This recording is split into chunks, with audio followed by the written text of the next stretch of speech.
네, 여러분 반갑습니다. 반갑습니다. 네, 임재록 전 시간에 이어서 227페이지 아래쪽에 본문 해석을 볼까요? 산승이 오늘날 법을 쓰는 것은 진정으로 만들기도 하고 부수기도 하며 가지고 놀기도 하고 신통 변화를 부리기도 한다. 일체의 경계에 들어가지만 가는 곳마다 아무 일이 없어서 경계가 나를 빼앗지 못한다. 누가 찾아와서 구하는 이가 있으면 나는 곧 바로 그를 알아보지만 그는 나를 알아보지 못한다.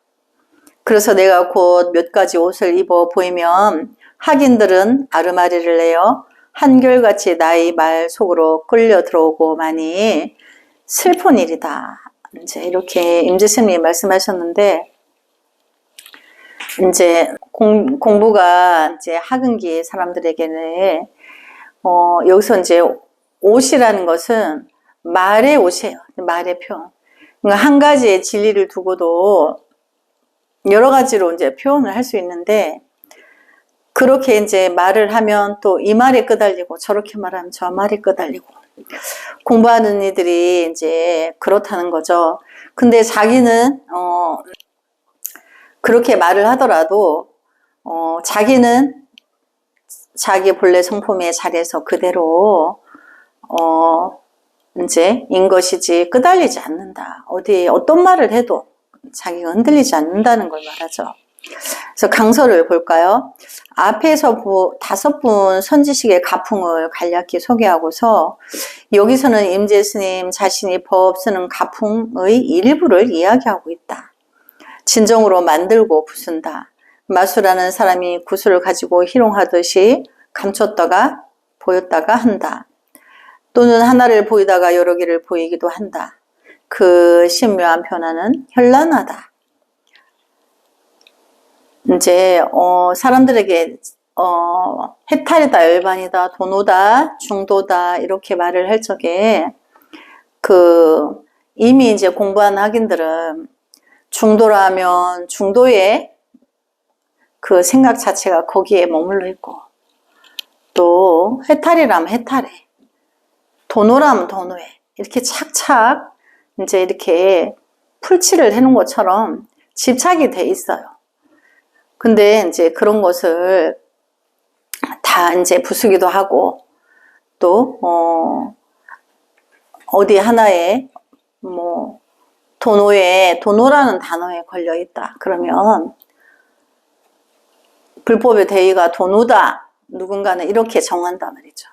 근데 이제 임재스님이 아니 그렇게 말하는 것도 맞지 않아. 이러하면 아직 이제 공부 중에 있는 사람은 큰 법을 깨달으신 선지식이 그렇게 말을 하면 그 순간에 확 당황하면서 그 집착에 떨어져 있던 자기를 이제 알아차리고, 거기에도 내가 잠시 머물렀구나 이렇게 이제 알아차리게 된다는 거죠. 그래서 달래 선지식이 아니고 그렇게 너가 어디에 지금 집착이 돼 있구나, 어느 부분에 꼬여 있구나, 어느 부분에 접쳐 있구나, 이거를 알아서 그때그때 지적해 주신다는 거예요.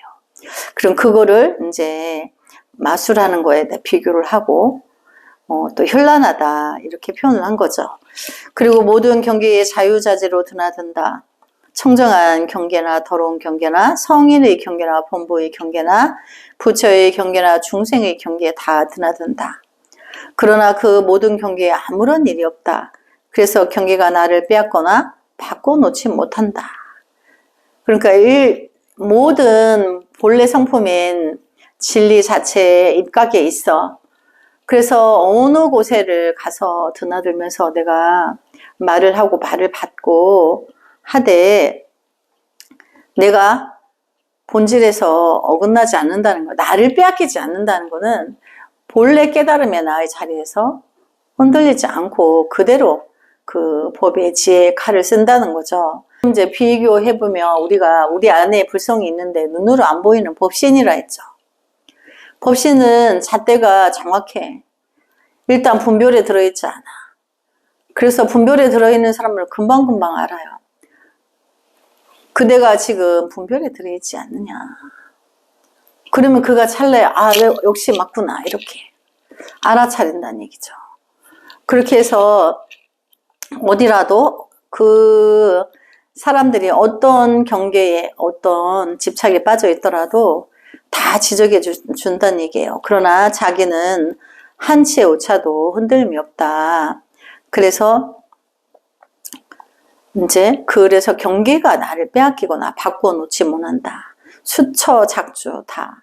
그러니까 내가 언제 어느 곳에서나 내가 주인공이 되고 내가 그들에게 리더가 되어서 법을 바루어주고 그렇게 해서 헤매이고 안개처럼 긴가민가 하는 공부인이 나의 대화를 통해서 자기도 그동안 자기가 분별에 끄달려 있었음을 알아차리고 거기서 빠져나온다는 거죠.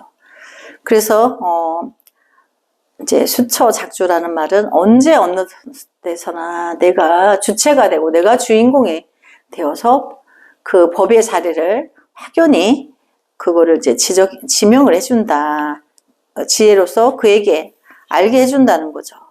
명예와 이익이 나를 유혹하더라도 칭찬과 비방이 나를 흔들더라도 나는 여여히 동요하지 않는다. 누가 나를 칭찬한다고 해서 내가 그 사람에게 아부하고 누가 나를 험담한다고 해서 내가 그 사람에게 칼을 쓰고 그런 게 아닌 거죠. 그래서 이제 여여하다. 동함이 없는 거예요. 늘 고요한 거죠. 가난과 고통이 병과 몰락이 패배와 오욕이 나를 나락으로 빠뜨리더라도 나는 당당하고 유유자적하다. 내가 하는 일에 시기와 질투로서 헐뜯고 모함하고 욕하고 방해하더라도 나는 연민의 정을 가지고 그들을 가엾고 불쌍하게 생각한다. 가르치고 제도해야 할 사람들로 생각한다. 함께 덩달아 열을 올리거나 시비를 삼지 않는다. 그래서 이제 미혹하고 아직 공부 단계가 미약하구나 이거를 내가 알았을 때 그를 언젠가는 내가 바르게 이끌어줘야지 이렇게 반드시 실천적으로 한다는 얘기인 거죠. 그래서 수처작주한다. 내가 내 안의 불성에서 모든 것을 지도하고 기고 아니고를 이제 판단해서 그렇게 한다는 거죠. 법을 씀에 있어서 사람들이 찾아오면 나는 그들을 곧 알아차린다. 여러 가지 옷을 받고 입어가며 변신을 해 보이듯 작용의 변화를 보이면 학인들은 그 뜻을 모른 채 말에만 끌려다닌다. 마치 흙덩이를 쫓아가는 삽살개 같다. 흙덩이를 던지는 그 사람을 물 줄을 모른다. 슬프고 안 된 일이다. 이제 비유하자면 이제 개한테 이제 흙덩이를 던지면 개는 그 흙덩이를 쫓아간다는 거예요. 범에게 흙덩이를 던지면 범은 사람을 바로 문다는 거죠. 그러니까 이제 자기 공부가 미약하다 보니까 남의 공부를 이렇게 체근해 볼 수 있는 그게 안 돼 아직. 그러다 보니까 이 말하면 이 말에 끄달려가고 저 말하면 저 말에 끄달려가는 거를 흙덩이를 던지면 강아지가 흙덩이를 무는 것처럼 사람을 문다는 거는 어째서 그러냐 이렇게 반문하고 또 반문을 해서 자기가 공부가 내가 사고하고 내가 했는 게 맞는 건지 점검을 하기 위해서 이렇게 바로 치고 들어와야 되는데 그러지 못한다는 거를 안타깝게 여긴다는 거죠. 그 본문 해석을 볼까요? 눈 멀고 머리 깎은 중이나 안목 없는 사람들이 내가 입은 옷을 가지고 푸르거나 누리거나 붉거나 흰 것으로 오인하고 있다. 이 말은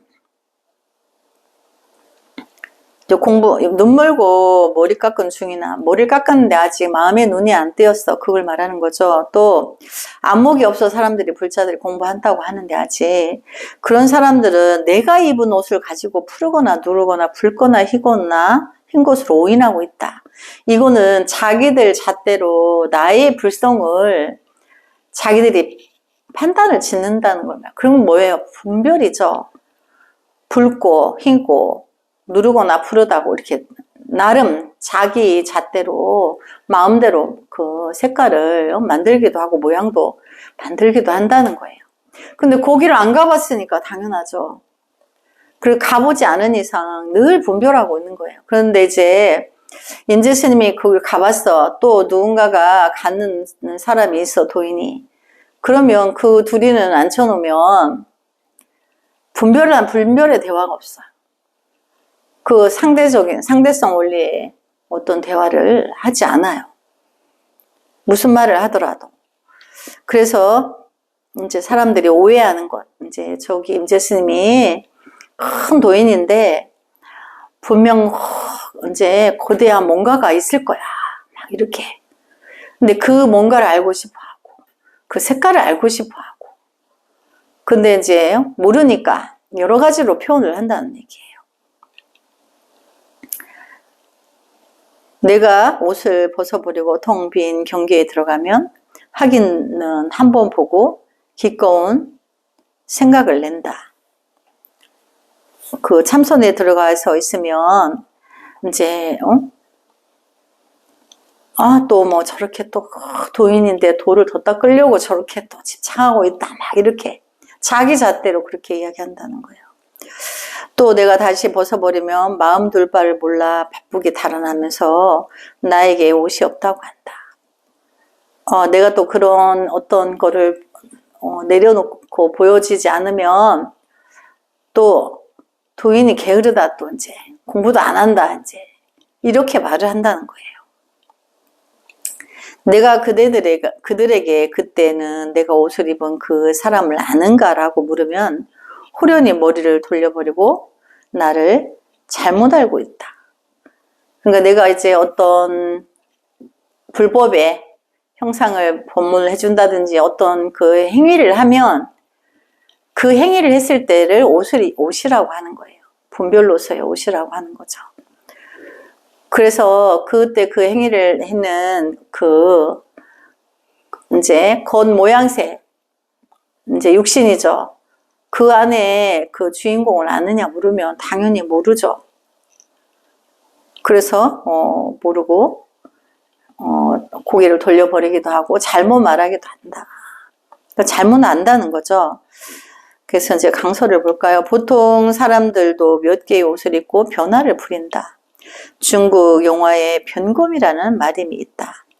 소매를 휘 저으면 눈 깜짝할 사이에 가면이 바뀌는 신기한 중국 전통의 가면수를 영화화한 것이다. 인간의 한 면을 보여주는 사례다. 선지식이 사람을 교화하는 방편으로서 근기에 따라 상황에 따라 갖가지 옷을 바꿔 입는 것은 당연하다. 그래서 그 사람의 이제 공부 단계, 근기는 그 사람이 이제 막 공부했냐, 그 공부해가지고 이제 뭐 10년을 했다 해도 그렇게 대화를 해보면 아직 미약해. 근데 뭐 3년밖에 안 됐다는데 아주 또 수승한 경지에 있어. 그래서 이제 이렇게 제접을 해봐야 알아요. 그런데 그때마다 이제 사람들이 나의 옷을 가지고 나는 투명한 옷을 입었는데 저마다 모양이나 색깔을 달리 말한다는 거죠. 그러니까 품격을 말할 때 전부 그릇이 누구는 요만해, 아니야 그분은 이만해, 누구는 아니 네모나게 생겼어, 누구는 동그랗게 생겼어, 이렇게 천차만별로 그렇게 표현한다는 거죠. 혹은 옷을 다 벗어버리기도 한다. 중요한 것은 옷이 아니라 옷을 입은 그 사람을 알아보는 일이다. 그 알아보려면 그 공부의 경지가 같아야지 알아볼 수 있는 거죠. 도노의 자리에, 반야지의 자리에 갔을 때 그건 다 이제 교감이 되는 거예요. 그래서 피차 알아보게 되죠. 차별 없는 참사람, 고 무위진인이다. 무위진인을 어떻게 하는가? 지금 무엇이 무위진인가 하는 그 사람이다. 그러니까 무위진인은 내가 어떤 것도 점 하나도 내 위에, 머리 위에 어떤 점 하나도 내가 두지 않았어. 위를 두지 않는다는 얘기예요. 근데 이제 우리가 공부할 때 처음에 뭐 스승님이 이제 많죠. 뭐 계를 주신 스승님, 뭐 교학을 가르쳐 주신 스승, 참선을 가르쳐 주신 스승, 이렇게 그런 이제 스승이 이제 많이 있다 하나 이제 그런 인간의 어떤 또 부처를 머리에 둔다든지 또 불보살님들 머리에 위에 둔다든지 이제 그런 자체도 내려놓으라고 하는 거죠. 우리가 불법을 공부하다 보면 뭐 서가모니 부처님, 뭐 아미타불, 관세음보살, 지장보살, 보현보살, 문수보살을 머리 위에 올려, 자기 머리 위에. 나 문수보살처럼 지혜로워야지. 그럼 문수보살님 계신 도량이라는데 지혜를 구하러 가보자. 이렇게 또 분별을 낸다는 거죠. 그래서 그렇게 하다 보면 내가 분별하고 있는 줄 모르게 분별에 떨어져 있어요. 그것도 아니면 바람 소리를 듣고 청명한 하늘을 바라보고 있는 그 사람이다. 불법을 물으러 갔다가 죽도록 얻어맞은 그 사람이다. 그래도 모르겠으면 할이다. 누굴 임재를 말하는 거죠. 임재를 모르면 이제 하고 이제 할을 한다. 그래서 옷 입은 것에 속지 말라. 앞에 단원도 옷 입은 것에 속지 말라는 원, 여기는 이제 옷 입은 것에 속지 말라 투. 해석을 볼까요? 큰 스님들이요. 그대들은 옷을 잘못 알지 말라. 옷은 제 스스로 움직일 수 없다. 사람이 능히 옷을 입을 수 있다. 청정한 옷이 있고 생사가 없는 옷이 있으며 보리옷과 열반의 옷이 있으며 조사의 옷과 부처의 옷도 있다. 큰 스님들이여 다만 소리와 명칭과 문구 따위로만 있을 뿐 모든 것은 옷에 따라 변화하는 것들이다. 배꼽 아래 단전으로부터 올려나와서 이빨이 딱딱 부딪혀 그 글귀와 의미를 이루는 것이니 이것은 분명히 환화임을 알아야 한다. 환화는 이제 헛꽃과 같은 거죠. 강서를 볼까요? 옷이 날개라는 말이 있듯이 사람은 옷을 입는 것에 따라 달라 보인다. 도둑놈 사기꾼도 승복만 입고 있으면 수행하는 스님으로 보인다. 옷으로서 의식의 변화의 법을 쓰는 작용을 상징하여 말씀하신 것은 매우 뛰어난 발상이다. 선지식이라 해서 다 할 수 있는 법어가 아니다. 옷엔 여러 가지가 있다. 위에서 열간 것처럼 불교 여러 가지 고급스러운 옷을 걸어놓고 전을 편다. 가끔씩 입어보기도 한다. 그런데 옷만 입고 있어도 실제로 그와 같은 존재가 있는 것으로 속는다. 눈이 없는 사람은 곧바로 사기를 당한다. 옷을 입었다 벗었다 하는 그 사는 옷에 관계없이 늘 그 사람이며 차별 없는 참 사람이다.